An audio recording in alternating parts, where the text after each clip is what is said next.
Welcome to NFT Education presented by FLOLiO. I am your co-host, Jeremy Weber, and I am joined by my friend, Dan Vondelok. Dan, how are we doing today? Hi, I'm doing great. It's gonna take some getting used to you saying the NFT education instead of like FLOLiO's Web3 and me. That is But correct. it's a breath of fresh air, and we're here to hopefully help you get on your way with NFTs.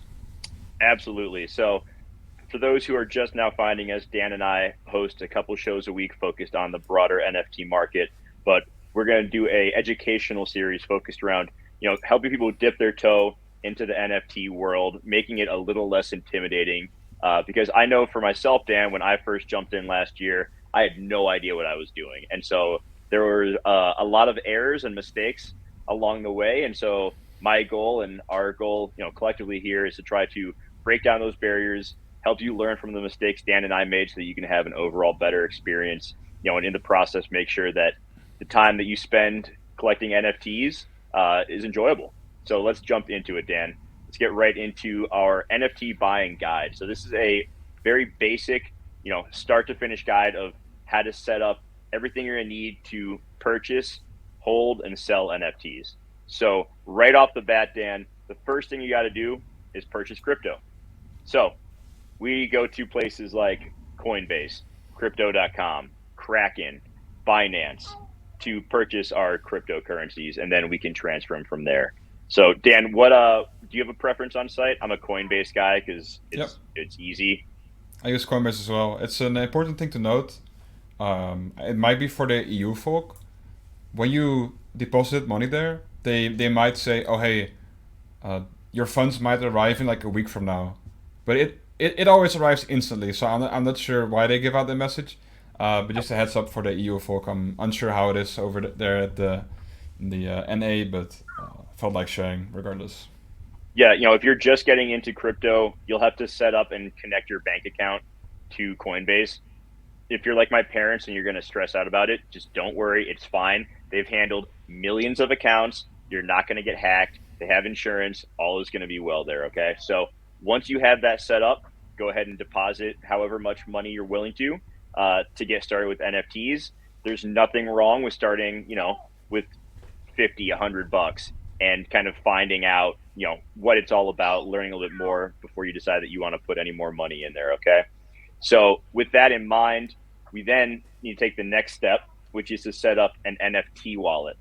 Now, Coinbase does have their own wallet that you can use for NFTs.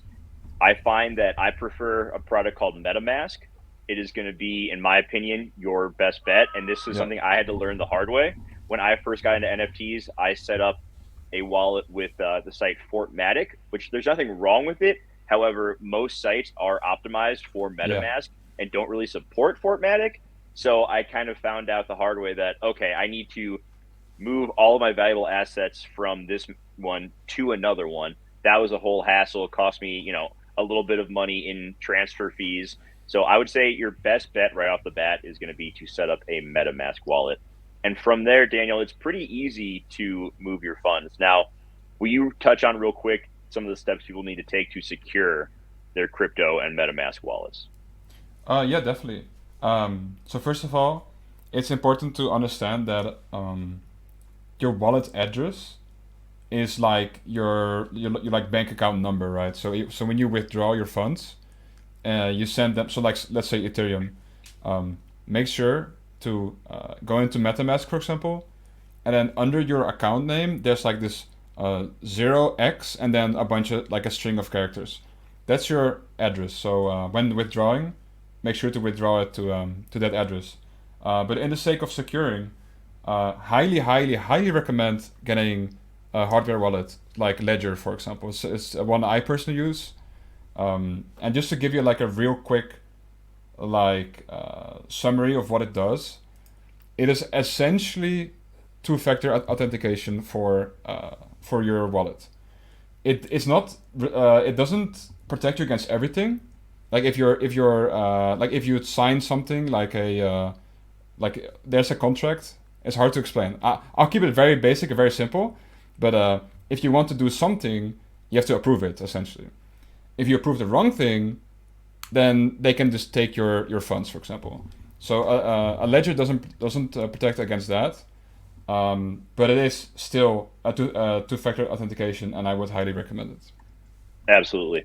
So when you go ahead and download that MetaMask wallet, you can do it on your phone. I would recommend desktop. That's going to be your most secure way. So either your desktop or your laptop computer. Right off the bat, they're going to show you what's called a seed phrase. This Yeah, phrase is going to be 12 words. These are 12 words that you need to write down and never show anyone. Okay. So write these 12 words down.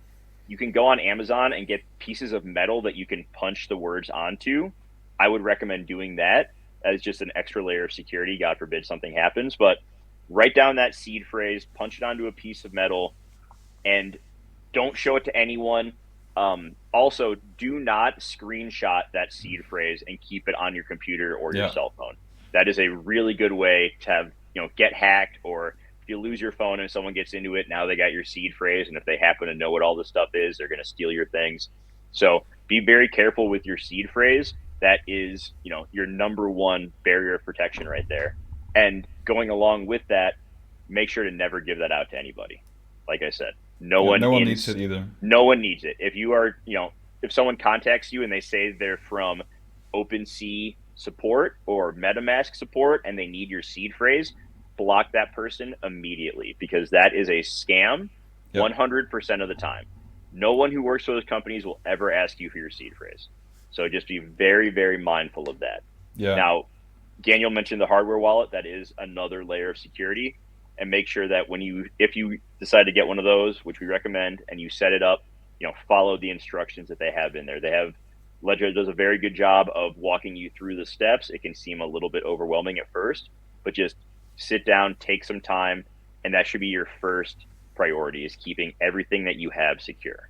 Okay. Yeah, so something that's really neat about Ledger is, say, like theoretically, if you were to have a keylogger on your computer, like a virus, they still wouldn't know your seed phrase because on a Ledger, you only have to connect your Ledger to your MetaMask. You don't actually use your seed phrase. On a regular wallet, you would have to type it on your computer. So a ledger is quite literally like keylogger proof. So that's just another added step of security, which is insanely nice to have. It really helps me sleep at night, honestly. Because when I didn't have a ledger, and I had some funds in my MetaMask, I was just like in my bed awake, and I was like, oh god, I need to do something because this is not healthy for me. All right. So on that note, we want to make sure Daniel sleeps at night. Daniel, make your bed. It does not look like it's Yeah, particularly well I made need to today. I need to make it's a little bit A little messy right now, man. We a gotta little bit we gotta lock messy. that up, okay? Or get yourself a nice bookshelf behind you. All right. Be Yeah, I professional should. I here. should. So once we've gotten through the initial setup, buying your cryptocurrency, setting up your MetaMask, it's very easy to transfer that crypto over to MetaMask. Once you open up that MetaMask account, you'll see an address there. All you have to do is click that address, go to your crypto wallet, and transfer your funds to it. Now, one thing to be very careful for is make sure you're transferring the right type of cryptocurrency to a corresponding wallet.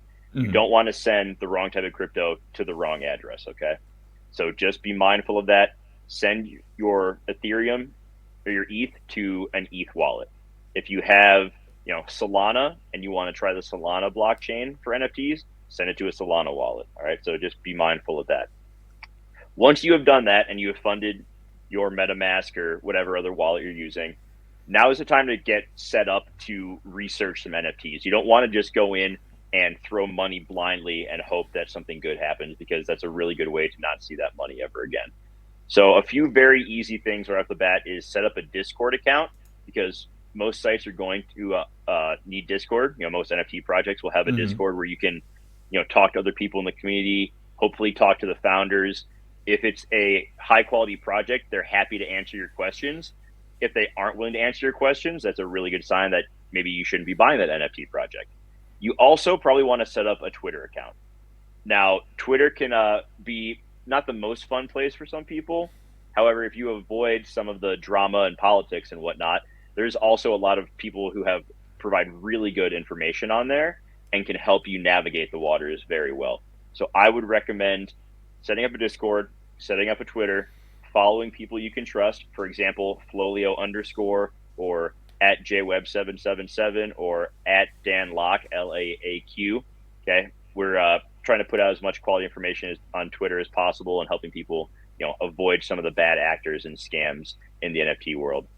We also recommend using the FLOLiO website. We have a host of tools that are going to help you with your experience. So you can research projects.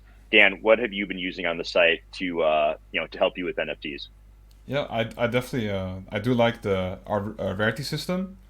It is it is similar to other ones people use in the industry. So it gives an accurate rating for NFTs in the like ranking wise, but also what I really like is finding the trending projects, and this is great to find the trends early on. So would definitely recommend. We have a calendar on there that has when new projects are minting. If you don't know what minting is, that is essentially when you go onto a website and you can buy the NFT directly from that website before it sells out. Once the project is sold out, you're going to have to go onto a secondary marketplace, and we'll get into that here in a little bit. But those are some resources, Discord and Twitter to have conversations with people, FLOLiO.com to check out, what's trending, looking at the different rarities of some of these projects. And then, from there, we enter the planning phase of getting ready to buy an NFT. Now, I mentioned Twitter, obviously. An important thing that you can do on Twitter is try to reach out to people who are well respected in the community, and some of the friendly ones will respond. And a good question to ask is, what is your criteria for purchasing an NFT? What are some of the things that you're looking for, and what are you looking to avoid? So, Dan, let's hear from you first. What are you looking for, when buying an NFT? What are a few things that give you, the warm fuzzies for a project? The warm fuzzies. Yeah. Yeah. So it's very interesting. It's very important to ask yourself the question, right? Like, for example, like what am I looking for? What do I believe in? So for me personally, like my personal consensus is like, oh, I believe in play to earn, for example.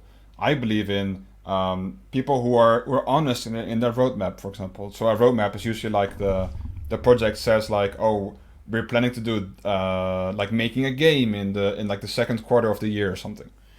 So it's important to understand and differentiate between projects that actually have a real genuine roadmap and a roadmap that's just completely fabricated and it can never deliver. And when I say that, I mean like, so it's now ending the first quarter, so we're going to go over the second quarter soon. And if people say like, oh yeah, we're going to make a game in quarter one in Q1, there's no way they could like ever do that in 1 week time, for example. So that's my advice. 100%.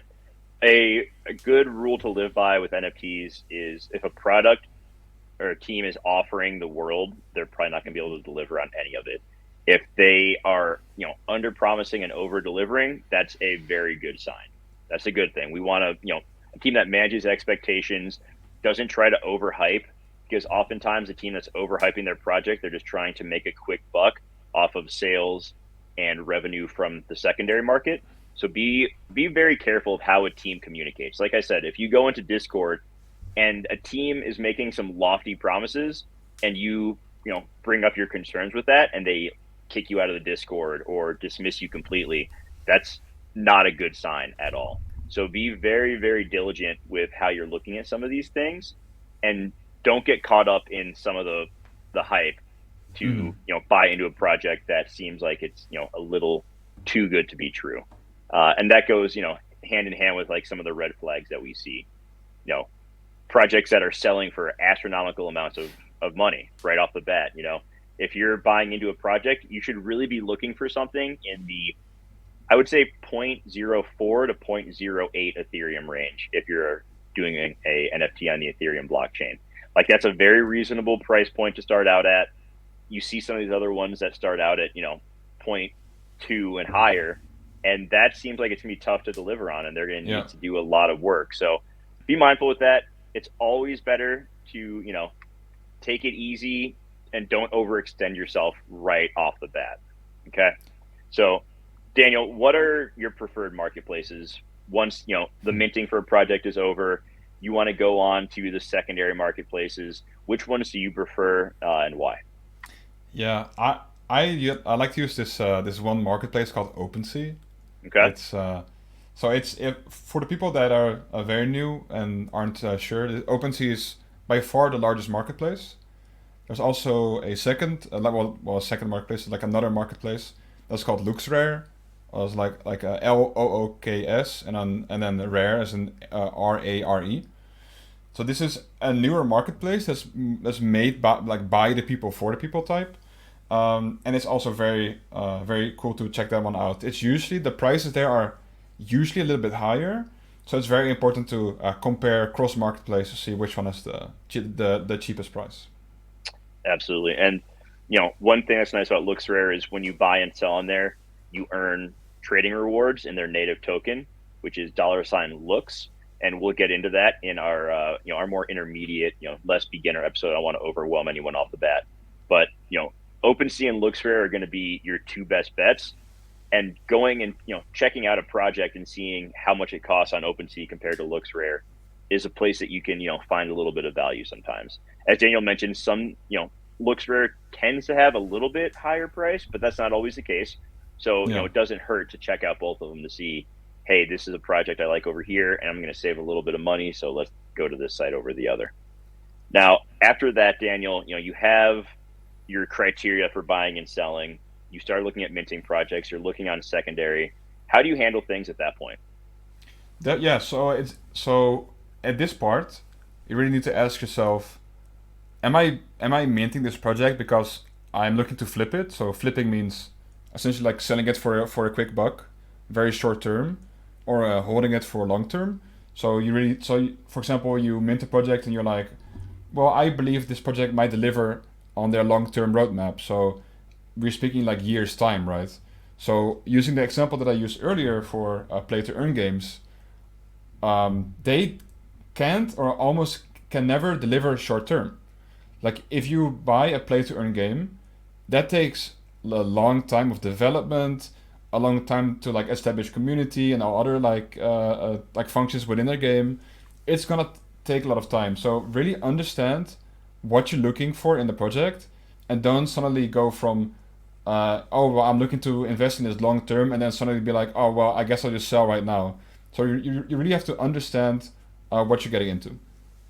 Absolutely. And it's my belief that, at this point in the NFT game, me personally, I'm more of a holding for the intermediate to long Mm-hmm. term.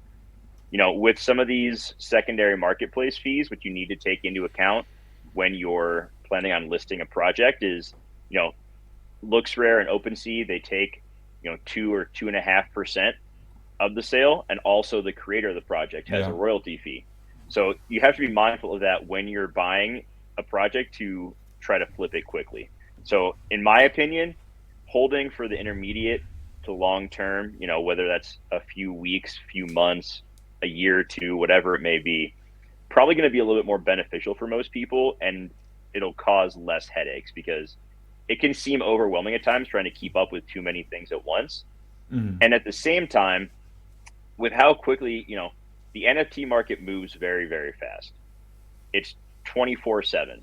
You can Yeah. go on OpenSea any minute of the day or LooksRare and buy and sell NFTs. So time moves a lot faster in the world of NFTs. Like a week in the real world feels like a year in NFT time.